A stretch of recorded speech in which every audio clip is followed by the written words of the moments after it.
রাধে রাধে বন্ধুরা, আমি রামকৃষ্ণ। আর আমি কিছু সত্য ঘটনা বা কিছু সত্যতা যেগুলো আমাদের সনাতন ধর্ম নিয়ে অপব্যাখ্যা করা হয় এবং আমরাও সনাতনীরাও যেগুলোকে জানি না, অনেকেই জানি না, আর না জেনে সেটার কুরুচিকর মন্তব্য করি এবং নিজের জীবনের সাথে সেটিকে গ্রহণযোগ্য বলে মনে করে নিই। তো যে ভগবান শ্রীকৃষ্ণ এরম করেছেন, আমরা কেন করব না? তো ব্যাপারটা হচ্ছে, আমরা অনেকেই এটা বলে থাকি যে ভগবান শ্রীকৃষ্ণ এবং রাধা রানী যে সম্পর্ক বৃন্দাবনে যতগুলো লীলা করেছেন তা সবগুলো অবৈধ। কারণ কি? রাধারানীর স্বামী হচ্ছেন আয়ান ঘোষ। তারপরও কেন রাধারানী ভগবান শ্রীকৃষ্ণকে ভালোবেসেছেন স্বামী থাকার সত্ত্বেও? তো বন্ধুরা, এই বিষয়টি জানার জন্য তোমাকে চলে যেতে হবে সত্যযুগে। এর মধ্যে আরও অনেক গল্প রয়েছে, ধীরে ধীরে করব। তবে চলে যাওয়া যাক সত্যযুগে। তো আমরা জানি যুগ চারটে: সত্য, ত্রেতা, দ্বাপর, কলি। এই চারি যুগে ভগবানের চারটে অবতার।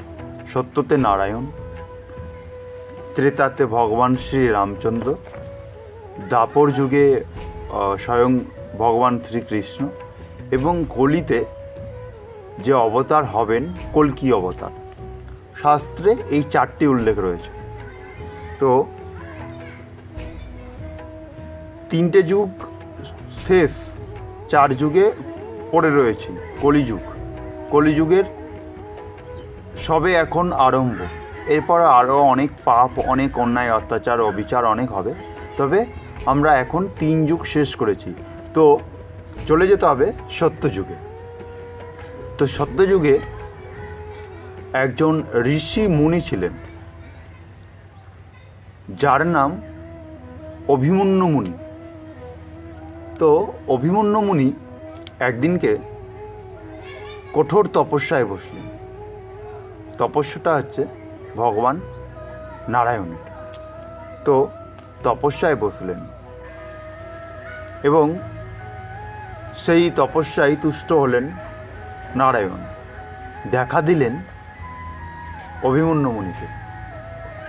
বললেন, অভিমন্যু, বলো তোমার কি চাই? স্বর্গ, মর্ত্য, পাতাল, কি চাই তোমার?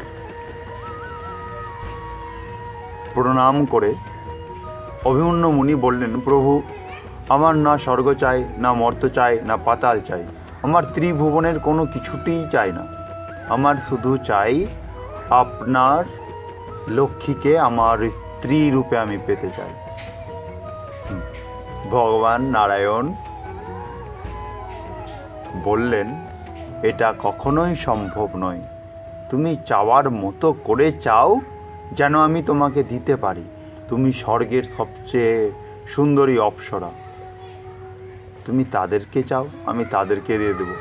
কিন্তু তুমি আমার লক্ষ্মীকে স্ত্রী রূপে চাইছো, এটা কখনোই সম্ভব নয়। নারায়ণ চলে গেলেন। আবার সেই তপস্যায় বসলেন। একবার, দুবার, তিনবার, এইভাবে 3 বার তপস্যায় বসলেন অভিমন্যু মুনি। দিয়ে ভক্তের ভগবান না এসে কি আর থাকতে পারে? দিয়ে নারায়ণ আবার অভিমন্যু মুনিকে দেখা দিলেন। বললেন, অভিমন্যু, আমার স্ত্রীকেই তোমার স্ত্রী রূপে চায় কেন? আমার লক্ষ্মীকেই তোমার স্ত্রী রূপে চায় কেন? অভিমন্যু মুনি বললেন, প্রভু, আমি এমন কিছু করতে চাই যাতে করে আমার নাম ইতিহাসের পাতায় অমর হয়ে থাকবে, স্বর্ণ অক্ষরে লেখা থাকবে, কখনো যেন মুছে না যায়। আর এটি করলে আমার নাম কখনোই ইতিহাসের পাতা থেকে সরবে না। নারায়ণ বললেন, অভিমন্যু, যদি এই কারণ হয় তাহলে আমি আমার লক্ষ্মীকে তোমাকে স্ত্রী রূপে দিলাম বটে বা দেব বটে, তবে সেটা এই যুগে সম্ভব নয়। আগামী দাপর যুগে আমি যখন বৃন্দাবনে অবতার হব শ্রীকৃষ্ণ রূপে, তখন আমারই লক্ষ্মীকে তুমি স্ত্রী রূপে পাবে, যার নাম হবে রাধা। তবে তবে তুমি হবে নপুংসক। তো দাপর যুগে সেই অভিমন্যু মুনি অবতার হলেন আয়ান ঘোষ হিসেবে, এবং আমাদের মা লক্ষ্মী দেবী এলেন শ্রী রাধা ঠাকুরানী রূপে, আর নারায়ণ ভগবান শ্রীকৃষ্ণ অবতার হয়ে এলেন এই বৃন্দাবন। তো সেই কথা রাখার জন্য নিজের স্ত্রীকে, নিজেরই লক্ষ্মীকে অন্যের স্ত্রী হিসেবে পাঠালেন। এবার এর মধ্যে বলুন কোথায় অবৈধ? যে কিনা স্বয়ং নিজেই, যার নিজেরই স্ত্রী, যার নিজেরই লক্ষ্মী, এর মধ্যে অবৈধ কোথায়? এর মধ্যে আরও একটা কথা বলার আছে, আরও একটা তত্ত্ব আছে, যে ভগবান শ্রীকৃষ্ণ এবং রাধারানীর, আয়ান ঘোষের সাথে রাধারানীর বিবাহের পূর্বেও রাধা এবং কৃষ্ণের বিবাহ হয়েছিল। আর সেটি কে দিয়েছিলেন জানেন? সেটি দিয়েছিলেন, সেই বিবাহ সম্পন্ন করেছিলেন স্বয়ং প্রজাপতি ব্রহ্মা। স্বয়ং প্রজাপতি ব্রহ্মা পুরোহিত রূপে নিযুক্ত হয়ে, নিজে পুরোহিত রূপে নিযুক্ত হয়ে রাধা এবং কৃষ্ণের বিবাহ করিয়েছিলেন। সেই জায়গাটি হচ্ছে আমাদের উত্তর ভারত বলে উল্লেখিত আছে, যেটি আমাদের ওয়েস্ট বেঙ্গলেই পড়ে, বীরভূমে, যার নাম হচ্ছে ভান্ডিরবন।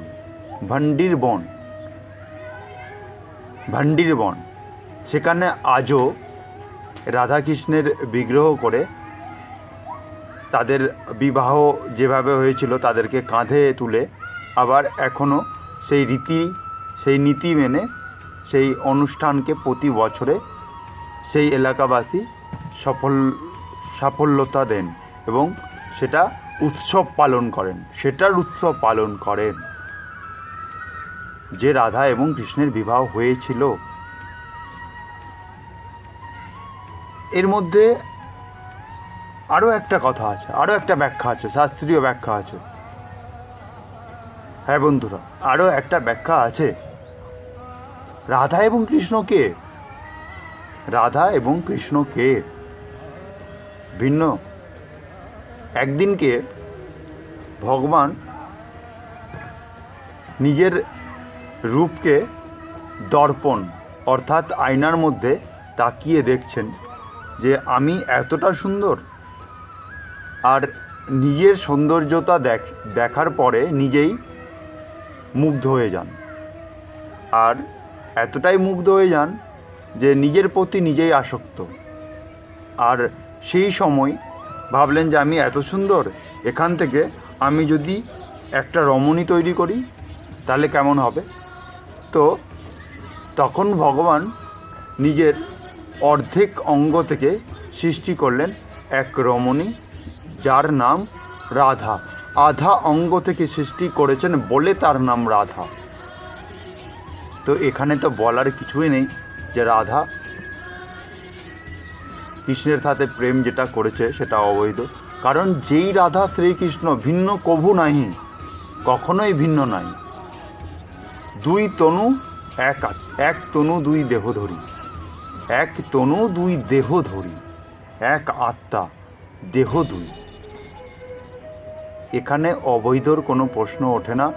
যারা এরম অপব্যাখ্যা বা অপপ্রচার করেন তাদের একটাই কথা বলবো, আপনারা গুরুর সান্নিধ্য হন, বৈষ্ণব সান্নিধ্য হন এবং ভাগবত কথা শুনুন, ভাগবত পাঠ করুন, গীতা পড়ুন। একটা বই আছে যার নাম প্রশ্ন করুন উত্তর পাবেন, সেটা পড়ুন, আমার বেশ ভালো লাগে। তো এরম অনেক অজানা প্রশ্ন, অজানা কথা, অজানা তত্ত্ব জানতে পারবেন, বুঝতে পারবেন, এবং যারা অপব্যাখ্যা করে তাদের সামনে আপনি সঠিকটা তুলে ধরতে পারবেন। তবে একটা কথা বলবো, আমাদের এই সনাতন ধর্ম সমুদ্র, আর প্রতিটার পেছনে প্রতিটা কারণ রয়েছে। এই যে বৃন্দাবনের এক একটা লীলার পেছনে এক একটা কারণ রয়েছে, আর যেগুলো আমরা জানি না, আর না জেনে এরকম কুরুচিকর মন্তব্য করে থাকি, যেটা কখনোই আমাদের করাটা উচিত না বন্ধুরা। তো বলো এই গল্পটা তোমাদের কেমন লাগলো, আর এটি যদি ভালো লাগে তাহলে এটি শেয়ার করে দাও, সবাইকে এই সত্যটা শোনার জন্য সুযোগ করে দাও। আর আমার চ্যানেলটি সাবস্ক্রাইব করে পাশে থেকো, বেল আইকন ঘন্টা অন করে দাও। আবার দেখা হবে কোনো নেক্সট ভিডিওতে। এখনকার মতো রাধে রাধে।